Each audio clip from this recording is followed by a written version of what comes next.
Um, I'm afraid I'm going to bring a cynical perspective to these proceedings. In the sense that, from my experience, Puma and Unilever are outliers.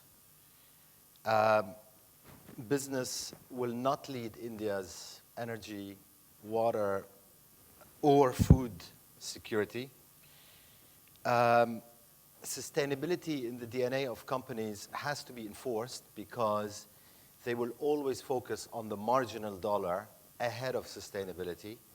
And we have to change the fundamental driver for that focus. And that's the challenge. And I want to talk about this from a subset of sustainability, which is really the climate change side of things. But you can replace climate change with sustainability in what I say. First of all, I think going back to business, we have to remember that 90 companies, only 90 companies, are responsible for 2/3 of all man-made emissions. So this is very much a corporate issue. These companies, 100% of these 90 companies, are from the oil, gas, coal, and cement industries. So the challenge is kind of crystal clear. Second, I published an article early last year with the headline, Asia Set to Roast the Planet, because while we're all talking in the room about sustainability, Asia is building 1,000 coal-fired power plants, each one of which locks a supply chain for coal for 50 years. That's 50. 76% of these coal plants are in India and China alone. So I think we can talk all we like about sustainability, but there's a macro process out there which is basically going to kill all of us on current trends. India specifically is building these coal-fired power plants despite very well documented, including by our hosts at TERI, issues such as sea level rise. I think 27% of India's land has been severely affected by climate change already.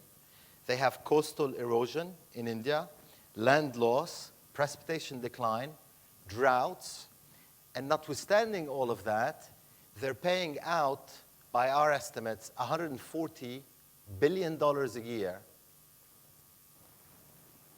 including externalities, to the fossil fuel industry, and therefore contributing to building these coal-fired power plants. And so, from my perspective, really the question is, how do we stop that? How does business change behavior?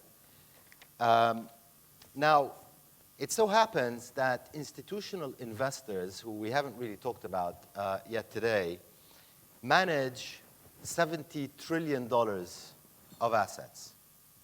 So personally, I don't think you're going to change business behavior through government action, because business is in bed with government and vice versa, pretty much around the world. So that's not going to happen. The citizens in the climate movement and the sustainability movement are simply not mobilized in effective form.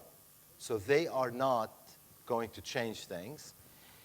The judicial system, which I'll come back to in a minute, is also not yet, from a doctrine perspective, at the level of treating sustainability and climate change as human rights issue, which is what they are. And that leaves us investors. So what we have to do is, and what we have to think about, and our constant challenge, wearing some of my other hats as a board member of NGOs and socially responsible investing associations, is how do we change the behavior of that 70 trillion? Because if the 70 trillion says to corporates, jump, they will all jump. If the 70 trillion says sustainable, they will all be instantly sustainable. And then we won't have an issue. Now, as far as I can figure out in the time remaining, the first thing we have to do is we have to somehow create and enforce a carbon price. Because we have these 90 companies using free air and water for free for centuries now, and therefore providing us with a product which is mispriced in a fundamental fashion. And unless that price changes, they will simply not change, and the rest of us won't change with them. Obviously, fossil fuel subsidies have to go. The cash government pays to make us not sustainable is $600 billion a year in tax breaks, other concessions, direct subsidies, and what have you, worldwide. And if you add externalities, i.e. the price of that clean air and the damage to the environment and what have you, that's $2 trillion a year. That compares with $80 billion of renewable energy subsidies worldwide. You can see what's wrong with that picture. Obviously, we need clear policies. And finally, the judicial system, which has started moving very, very slowly, needs to be prodded by some of us to accelerate that movement around a very specific doctrine, which is the fact that climate change is human rights. Why is it a human right? Why is sustainability a human right? It's a human right for 3 reasons. The first one is it affects our right to life. The second one, it affects our right to health.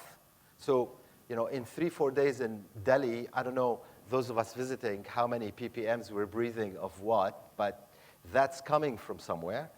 And finally, it affects our right to subsistence because of the food security issue, the water shortage issue, the quality of the water. It's not just water shortage. In this country and elsewhere, in Asia in particular, sea level rise and crop failures. And I think with that, I'm going to just hand it back to the chair.